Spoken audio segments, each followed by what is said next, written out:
What's good with the YouTube? You already know. Big Flacco with a convicts reaction, man. I had to stop real quick. I seen Task Force right here when I hit the corner. So check this out, man. Please hit the like, subscribe, comment. You know what I'm saying? For further reactions on this channel, hit that bell notification, man. So we're gonna keep on doing it. So I check out everybody's channels, different genres, East Coast, West Coast, Northern California, Southern California channels, and you know, I try to be respectful of everybody's content. And I came across a video on EBK Family, someone I particularly know, Danger. And first and foremost, it was a really good profile about his younger years. And it kind of reminded me a lot of Danger. You know what I'm saying? I did time with Danger, so I'm going to further do a little bit, elaborate further on things that EBK Cornell didn't know because he wasn't present. This is during the time when Danger caught his case out there in Santa Clara County. I think he was 18, 19 years old.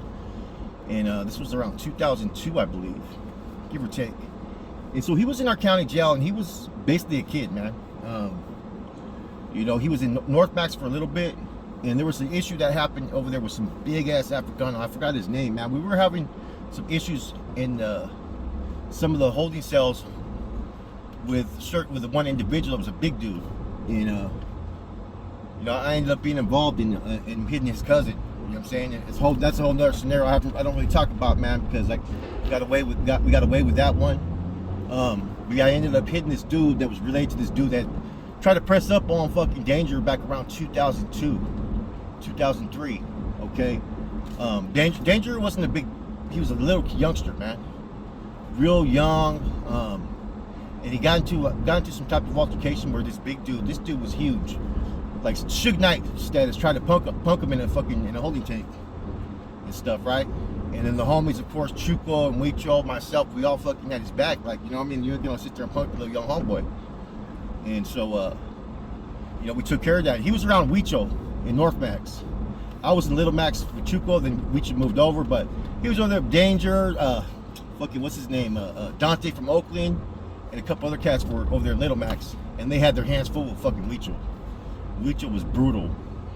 I think that's why when I see Danger later on, he gets to Queen Mas, and they start going through the validation process with him real early, I believe. And he was on the yard with us. And Lucifer from Watsonville, from Clifford Manor. You know, Jesse Ibarra, also known as Moreno, that was his AKA he first used. You know what I'm saying? Me and Lucifer go way back. That's the homie. If you're watching Lucifer, much love, much respect. You already know it's your boy Flacco. You know what I'm saying? That you was a real one, bro. You already know time it is. Me and you, man, we were always like this, bro. You know what I'm saying? Much love, man. Lucifer was there. And so he was taking a liking to Danger. And Danger was basically just a kid, man. You know what I'm saying? He did no time.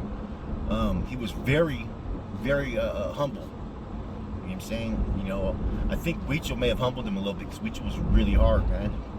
But while there, you know, I used to chop it up with him and stuff, you know what I mean? And Lucifer pretty much took him under his wing.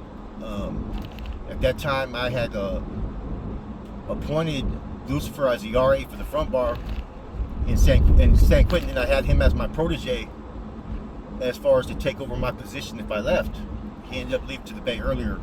But while he was there, you know, like, you know, Danger was real quiet, man. We used to have to be on his ass a little bit. And not a negative way, but just to, you know, be harsh on him. Like, you know, hey, I used to tell fucking Lucifer, okay, get on him, man. You know, he's from Watsonville, bro. Fucking Watsonville has a high caliber of individuals as well. And you know, he was taking heed to everything that Lucifer was saying, man. And I remember one time, man, Lucifer, and this almost caused, this is when me and Karnal got into it and quitting over this, right?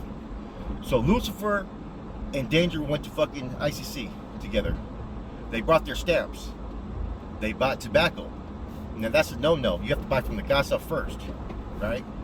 So I get word about it. Someone reported it to the front bar RA. He wrote a report, complained on it. So when I got it, I looked at it. I'm sorry. I fucking get at Lucifer, and I said, you know, whoa.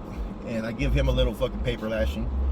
And I say, look, man, because I have to set an example, I can't show favoritism, bro. I go, you're on tobacco restriction for a month. Means he can't have nothing to do with tobacco. He can't smoke it. He can't buy it. He can't even receive a pouch or anything. You know what I'm saying? And I think I had them do an essay, and I think it was 2,000 jumping jacks. Now, I'm the authority in charge there. I don't have to answer to nobody. So I don't tell other people what other people's disciplines are. You know what I'm saying? I disciplined some other dude that had to do with the Operation Black Widow case because he got caught with a B&L on the streets that came through. I DP'd him. I think it was 50,000 words, five topics, and what else? Frontline status and some other shit, right? But I don't tell anybody. I only tell the higher authorities what the decision would be made, which means, you know, at that time that would have been Corny or somebody, or file a report to the Bay. So,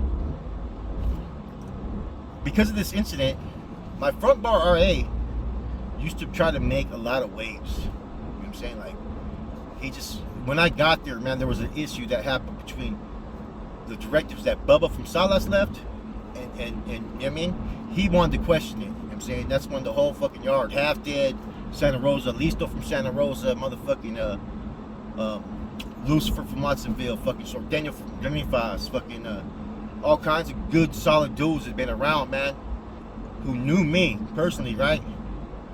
And knew Bubba, and said, look, bro, you fucking pump your brakes. You were on fucking freeze about 6 months before for fucking, you were deemed no good, but you got brought back. You know what I'm saying? And so this same individual tried to get at me, right? Now what he ended up doing, there was a carnal that came in, right? And when this carnal came in, I basically put him basically on freeze. The two carnals came in. There was fucking one of them, their status was in question, which was Chino from Santa Rosa. The other one was Arturo Torres, Bayaso from Redwood City. So as I'm dealing with these carnals, now there's a carnal that's supposed to be the interim RC at the time, but pretty much I was taking care of every fucking thing at that prison. I had the authority to make every decision, and there was decisions I started to make because he was starting to lose it from the cancer and the chemotherapy. So I had to do what was in the best interest of the casa to maintain order. So this carnal comes through, and instead of just fucking slowly just being patient, he was getting at my front bar RA, and then he all of a sudden sent me a kite questioning what happened with the discipline. And so I went off on this carnal. You know what I mean? I didn't know if his status was legit, but I didn't really care. I went off on him bad, man. I said, you know, you need to pump your brakes. I don't know who the fuck you think you are, and you know what I'm saying? I came here, I've shown you respect, I've shown you everything you have that have come in so I can clarify your status, but you're not gonna come in and fucking mess with my fucking chain of command. I go, it's none of his fucking business, and this is what I'm writing on the kite.